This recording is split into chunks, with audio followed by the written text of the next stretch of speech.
Joe Biden went full tin-foil hat during an online fundraiser, telling supporters that Trump is going to find a way to delay the election because it's the only way he thinks he can win.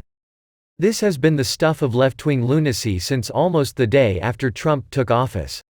The only problem is, it can't happen without Democrats agreeing to it. According to BBC. Under a law dating back to 1845, the U.S. presidential election is slated for the Tuesday after the first Monday of November every 4 years, the 3rd of November in 2020. It would take an act of Congress, approved by majorities in the Democratic-controlled House of Representatives and the Republican-controlled Senate, to change that.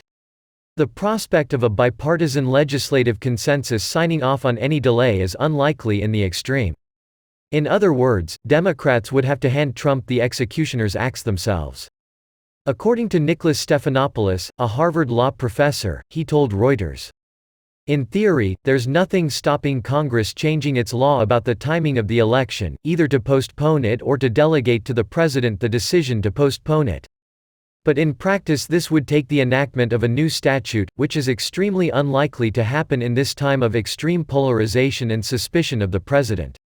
No, it's not remotely possible that Trump could ask Congress to delay the election, right? But if Trump turns it around and begins to pull away, will Democrats then make the argument that we must delay the election because of the pandemic?